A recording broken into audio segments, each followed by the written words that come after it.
What's up, guys? This is Coach Grant with First Down Training, and today we're going to be breaking down some of JEUDY's unguardable route running. So I hope this video helps you guys out. Hope it could teach you a few new things. But also, fellas, if you are a quarterback or a wide receiver and would like to train with us this upcoming offseason, we just released the next 3 states that we're going to be traveling out to. We're going to be coming out to San Francisco, California for a 2-day-long QB and wide receiver camp, then Miami, Florida, and then Las Vegas, Nevada. So if you guys want some more information on that, how you can sign up for our camps, check out that very first link in the description below. We'd love to get some work in with you guys when we are in those 3 states. So again, very first link in that description below. Let's get started with this video. So now this first route from JEUDY, he's going to be running something called a slant out. Some people call it a blaze out, but essentially it's where you break to the slant, you drop your hips, and then you break back out to an out route. So we're mainly going to be talking about the explosive change of direction JEUDY has. So he comes off the ball, gives this move, breaks to the inside, and he's able to get in and out of this break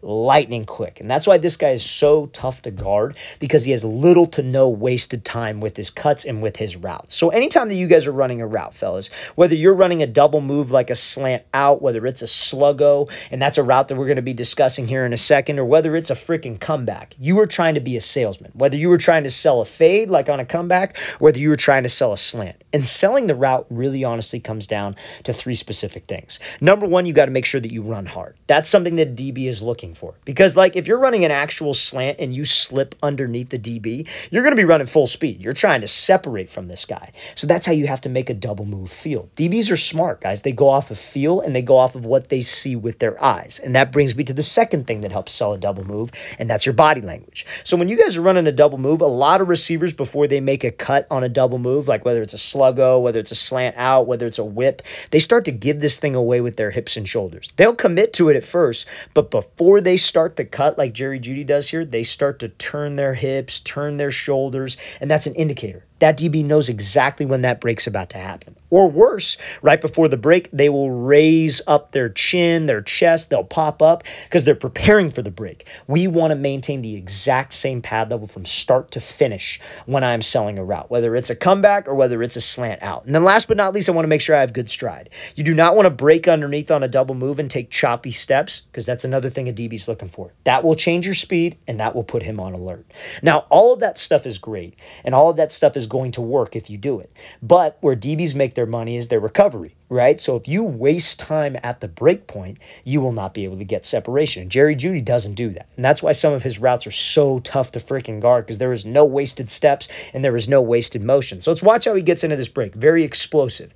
They call this like a hip drop. Some people refer to this as a trigger step, snapping down, whatever it is, but his change of direction, right? Now, some of you may not have a slant out in your playbook, but I guarantee all of you have a hitch route, all of you have a dig, all of you have a comeback or a curl, something where you got to drop your hips. And this is perfect mechanics for this, because you could sell the route all day long, whatever route it is. But if you can't get in and out of that break with some explosion and with some violence, you're not going to be able to do it. If you can't stop on a dime, you're not going to be able to get separation to a certain point versus a certain caliber of DB.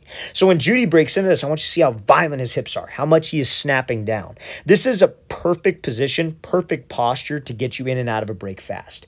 If you're a receiver, you should be thinking, how fast can I touch my chest to my quads? I used to say the expression, hey, you want to bring your chin to your knee, and that can help if you guys think about that. But I felt a lot of wide receivers would bring their chin down and they would go past their knee. They'd be leaning too far forward and they would drift on their breaks. If you think chest to quad, that puts you into a perfect position to decelerate.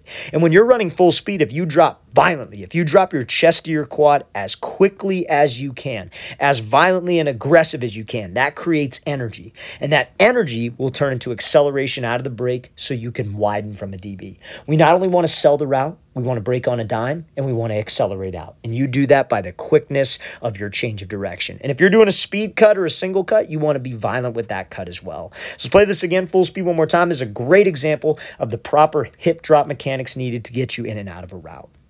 Okay, so now, next route we're going to be discussing is called the sluggo route. So a sluggo route is pretty much, and for those, I'm sure most of you know what that is, but that's a slant and go route, right? Now, all great route runners, you look at all the top guys, Devontae Adams, Justin Jefferson, JEUDY, all these guys, right? They all pay crazy attention to details. The little things in route running, fellas, are not little. If you're a high school receiver watching this thing and you're trying to, compete for starting time, maybe, you're in the middle of the season when you're listening to this and you're trying to get on the field more, route running today is more important than ever for wide receivers because of the offenses that we are in. What is everybody switching to? That spread air raid system. Some offenses are throwing the ball 40, 50 times a game.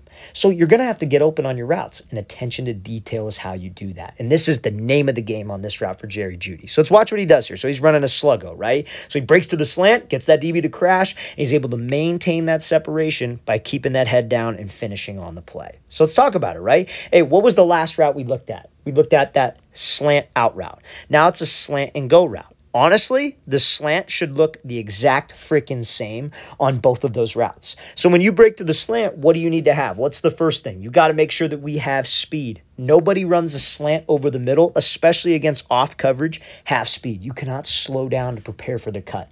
You have to make sure that we accelerate and we go fast. Now, the other thing is after you cut, we got to open up the stride. I don't want to take choppy strides. I want to be able to cut while I'm running full speed. And then what's last? Body language, which is probably the most important. You got to make sure that your eyes are to the QB. Maybe not so much the eyes are the most important thing, but the eyes certainly help bring the hips and the shoulders down that 45 to get this DB to crash on it. You have to make sure that the eyes, shoulders, and hips are all there.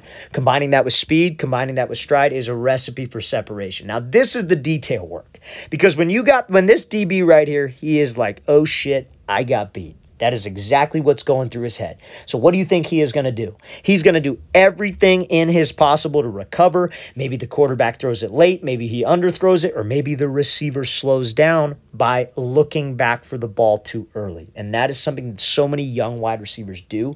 And that is what makes them lose a lot of separation. Guys, I'm not concerned with getting separation. I know we'll be able to get it. I'm concerned with keeping separation, and that comes from keeping your head down on a double move. Let's say he's running just like a simple hitch and go. After that hitch, you got to put your head down. The QB is throwing it to a spot. Our job is to get to the spot. I will not get to the spot if I slow myself down by looking back for the ball too early. I'm not saying don't look back for the ball ever, but let's keep my head down and accelerate past him for at least a few yards, maybe at least 3 to 5 steps, and then look back for the ball. Let's get to the spot first. That's what I want. That's what I'm concerned with. I'm concerned with getting to the spot as fast as possible. So guys, all those little details, obviously, and again, everybody uses the excuse for Jerry Jeudy, like, oh, he's a freak athlete. He's not supposed to move like that. Nobody can move like him. And that's probably not far from the truth, right? It's probably exactly right on the money on the truth. But these little things apply for everybody. All the best receivers that maybe aren't the best athletes, like Hunter Renfrow, maybe Cooper Kupp, he's a great athlete. I shouldn't say that he's not a good athlete, but certain guys that aren't the best athletes still get separation because of doing these things. These little details matter. And quite frankly, if you're not the best athlete, this is kind of all you have. All you have is details and route running and knowing how to get open. Let's play this again full speed one more time. Great job by Jeudy drawing in that DB and then getting that separation back over the top. All right, so now this next example we're going to be looking at here is a great example of a wide receiver getting skinny on his route. So what does getting skinny mean? So Jeudy has this kind of head up press coverage look. He's going to give this outside release and he takes an inside release on a dig route. Now this is a great example of guys using their body and being physical throughout the stem of the route to get them separation. So let's watch what he does here. He gives a fake outside, takes the inside release, leans, breaks this thing off and gets that DB to stumble. So let's talk about it, right? So if you're running a dig route and you have head-up press coverage, this is something that all great route runners have too.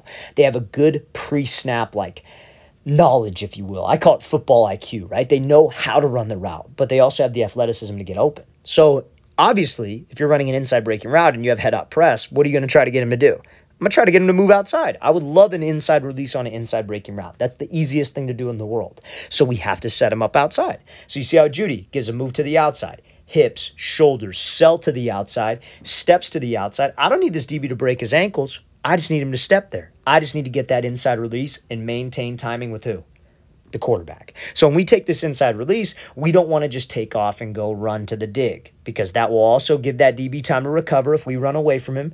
I won't get his hips to flip vertical, and I'll be running right to his help. Guys, chances are when a DB is playing you head-up press or maybe when he's playing you outside shade, giving you the inside release, he probably has help to the inside. He's not going to give up the inside if he doesn't have any help there. If he didn't have any help, he would be lining up inside shade, trying to force Jeudy to the outside. So we got to be aware of that. These DBs are playing a certain way for a reason. Defensive coordinators set up their defense away for a reason. So we cannot just run into the inside. We have to make sure that we get skinny, and that's going hip to hip with the DB. I want to get into his frame. I want to use my size to my advantage because, guys, right here, this is a way where you can push off without getting a flag called. Guys, everybody wants to push off at the break. And I know it's a flag, pushing off and extending. You will not get called for this if you are leaning into him and using your body to push off. So when you make that cut, his body is going this way. You put the brakes on and you're going this way. We don't have to get him to fall.